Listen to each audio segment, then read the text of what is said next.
आज पिंपळी खडपोली जो रोड आहे MIDCचा त्याच्यावरचा हा पूल कोसळलेला आहे आणि सगळ्यात दुःखदायक बाब अशी आहे की त्याच्यातले कुठलेही लोकप्रतिनिधी हे पोचले नाही, ना स्थानिक आमदार शेखर निकमजी, ना ह्या जिल्ह्याचे पालकमंत्री उदय सामंत, त्यानंतर त्यांचा दौरा असून देखील ते अजूनपर्यंत इकडे पोचलेले नाहीत। त्यानंतर सार्वजनिक बांधकाम मंत्री शिवेंद्रराजे भोसले त्यांना देखील साताऱ्यातून काय रत्नागिरी जिल्हा चिपळूणपर्यंत यायला जावळीवरून हे इकडे काय लांब नाही, तरी ते देखील पोचले नाही।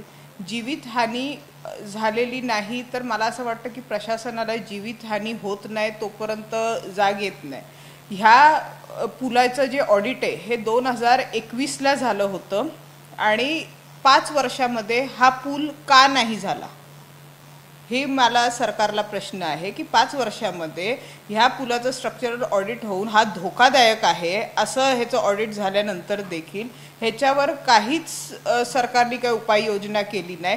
प्लस त्याच्यावर अवजड वाहनं जी आहेत, जी खडपोली MIDC मधून कॉन्स्टंटली प्रवास करतात इकडे यायला, तिकडे तो वाहतुकीचा खूप रेग्युलर रस्ता आहे, तिकडे 15 ते 20 गावं त्या पलीकडे आहेत आणि तिकडे जास्तीत जास्त अवजड वाहनाची जिकडे वाहतूक होते।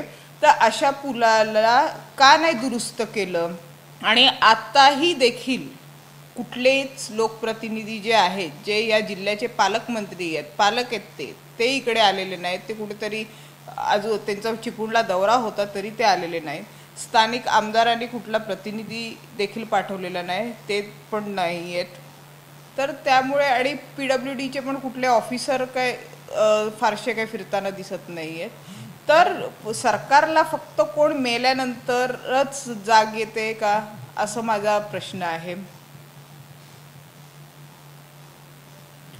परत मुंबई गोवा महामार्ग जो आहे, आज सकाळी कशेडी घाटाच्या बोगद्याच्या इकडे एक बसला आग लागली।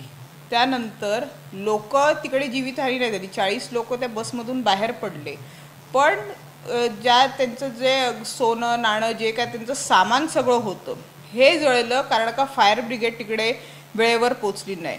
रत्नागिरी आणि रायगडला लागून कमीत कमी 4 मंत्री आहेत, एक म्हणजे उदय सामंत साहेब, त्यानंतर आपले गृहराज्यमंत्री योगेश कदमजी, भरत गोगावले साहेब रायगडमधून, आदिती तटकरे मॅडम ह्या रायगडमधून, हे 4 मंत्र्यांचा जो हा जिल्हा आहे, म्हणजे तरी इकडे जर अशा जर गोष्टी होत असतील, काही सोयी सुविधा नसेल, तर हे सरकार करतं काय?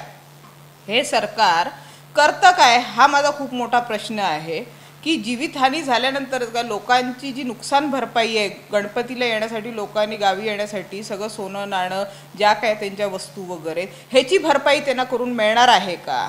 हे मी राज्याचे मुख्यमंत्री त्याच्यानंतर दोन्हीही उपमुख्यमंत्री ह्यांना मी विचारू इच्छिते।